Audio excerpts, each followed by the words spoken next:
Perkenalkan, nama saya Muhammad Udin Assalam dari Universitas Nasional. Video ini merupakan bentuk ujian akhir semester dari mata kuliah Pendidikan Kewarganegaraan. Topik yang akan saya bicarakan pada hari ini adalah tentang kebijakan ruang publik pada saat pandemi ini. Kita beruntung sejak awal memilih kebijakan PSBB, bukan lockdown. Banyak orang berkumpul dan berlalu lalang di pasar saat pembatasan sosial berskala besar atau PSBB.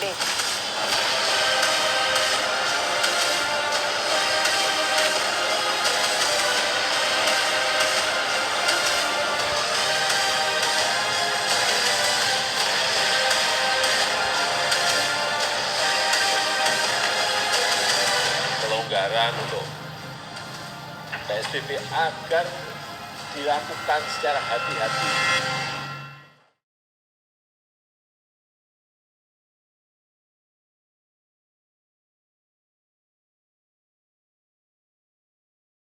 Sebelum kita memasuki pembahasan lebih dalam mengenai ruang publik, saya akan memberikan sedikit gambaran mengenai apa itu ruang publik sendiri. Berdasarkan materi yang saya dapatkan, ruang publik merupakan suatu ruang yang terbentuk atau didesain sedemikian rupa sehingga ruang tersebut dapat menampung sejumlah besar orang atau publik dalam melakukan aktivitas-aktivitas yang bersifat publik sesuai dengan fungsi public space tersebut. Pada saat pandemi ini, pemerintah banyak mengeluarkan aturan-aturan baru. Salah satunya yang akan kita bahas adalah Peraturan Pemerintah Nomor 21 Tahun 2020 tentang pembatasan sosial berskala besar dalam rangka percepatan penanganan COVID-19. Pemberlakuan Peraturan Pemerintah Nomor 21 Tahun 2020 atau yang biasa kita dengar dengan istilah PSBB merupakan kebijakan ruang publik yang tepat guna mengurangi penyebaran virus COVID-19. Dijelaskan juga dalam Peraturan Pemerintah Nomor 21 dalam Pasal 4 Ayat 1 bahwasannya pembatasan sosial berskala besar paling sedikit meliputi peliburan sekolah dan tempat kerja, pembatasan kegiatan keagamaan, pembatasan kegiatan di tempat atau fasilitas umum lainnya.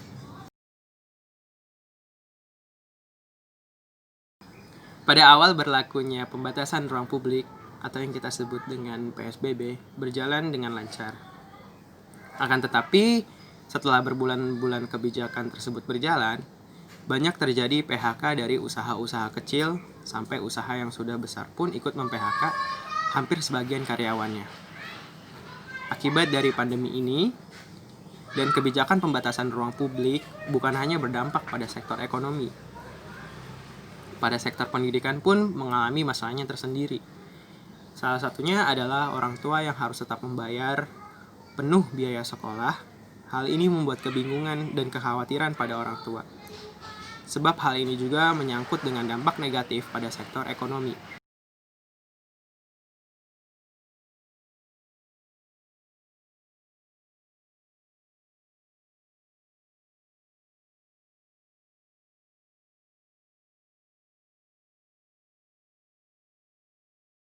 Buah dari Peraturan Pemerintah Nomor 21 Tahun 2020 melahirkan berbagai peraturan-peraturan baru yang berkaitan dengan kebijakan ruang publik. Kementerian Pendidikan dan Kebudayaan memberlakukan pembelajaran secara daring hingga tahun ajaran 2020-2021. Selain itu juga, pada Provinsi DKI Jakarta yang merupakan zona merah, adanya larangan kepada ojek online untuk mengangkut penumpang pada 10 April 2020 yang tertuang dalam Pasal 18 Ayat 6 Peraturan Gubernur Nomor 33 Tahun 2020. Sementara itu juga, pada tanggal 14 April 2020, pemerintah melalui Kementerian Perhubungan Kemenhub mengizinkan ojek online untuk kembali mengangkut penumpang di wilayah yang menerapkan PSBB. Aturan tersebut tertuang pada Peraturan Menteri Perhubungan Nomor 18 Tahun 2020 tentang pengendalian transportasi dalam rangka pencegahan penyebaran COVID-19. Selain itu juga, Majelis Ulama Indonesia telah mengeluarkan fatwa tentang melakukan ibadah di rumah masing-masing. Adapun peran masyarakat dalam menghadapi pandemi COVID-19 ini adalah dengan mematuhi peraturan-peraturan yang ada seperti menggunakan masker, selalu menjaga jarak, dan tidak lupa untuk selalu mencuci tangan. Dengan begitu, masyarakat sudah mematuhi protokol kesehatan yang ada dan protokol kebijakan ruang publik tersebut. Setelah berbulan-bulan menjalani PSBB, akhirnya pemerintah DKI Jakarta melakukan pelonggaran PSBB demi menyelamatkan sektor perekonomian. Adapun faktor lain yang membuat PSBB dilonggarkan adalah penurunan kurva positif COVID-19 di daerah DKI Jakarta.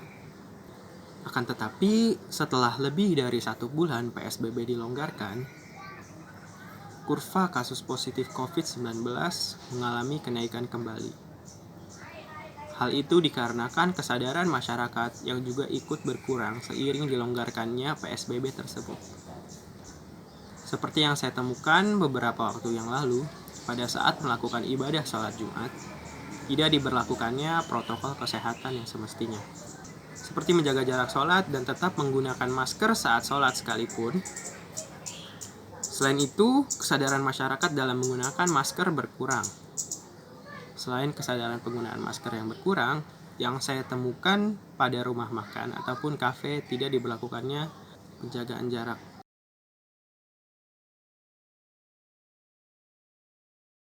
Sebenarnya pelonggaran PSBB yang telah dilakukan tidak seharusnya dilakukan oleh pemerintah. Dikutip dari CNN Indonesia, menurut ahli epidemiologi dari Universitas Indonesia, Syahrizal Syarif, mengatakan pelonggaran ini belum sepatutnya dilakukan. Ia mengatakan demikian karena Indonesia belum memenuhi syarat untuk pelonggaran PSBB, yaitu tes COVID-19 secara masif. Menurut pandangan saya, mengenai tes COVID-19 secara masif, memang perlu dilakukan sebelum melakukan pelonggaran PSBB. Tes COVID masif bertujuan untuk memberikan data kemungkinan penyebaran virus COVID-19 di tiap daerah. Data dari tes masif ini dapat menjadi pertimbangan pemerintah dalam mengambil kebijakan dan tindakan yang tepat dalam menangani COVID-19.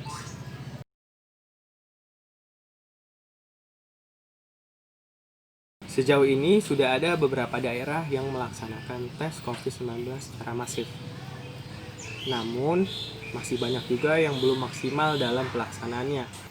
Hal ini disebabkan oleh beberapa faktor, diantaranya penyaluran alat tes masif ke daerah-daerah, sumber daya manusia, terutama dalam bidang kesehatan, terbatasnya laboratorium yang memiliki fasilitas RT-PCR test.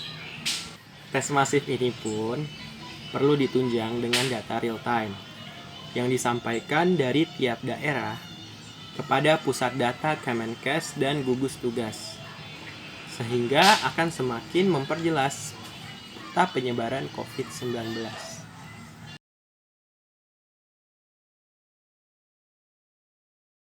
Kesimpulan dari pembahasan ini adalah Peraturan Pemerintah Nomor 21 Tahun 2020 sudah tepat. Namun dalam pelaksanaannya masih terdapat kendala, terutama dalam kesadaran masyarakat mengenai protokol kesehatan. Yang menjadi perhatian saat ini adalah bagaimana meningkatkan kesadaran masyarakat tentang COVID-19.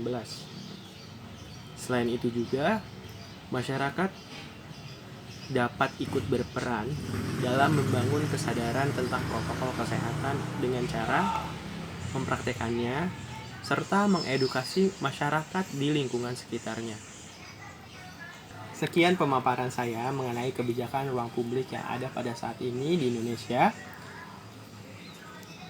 Mohon maaf bila masih banyak kekurangan dalam pemaparan dan pemahaman saya.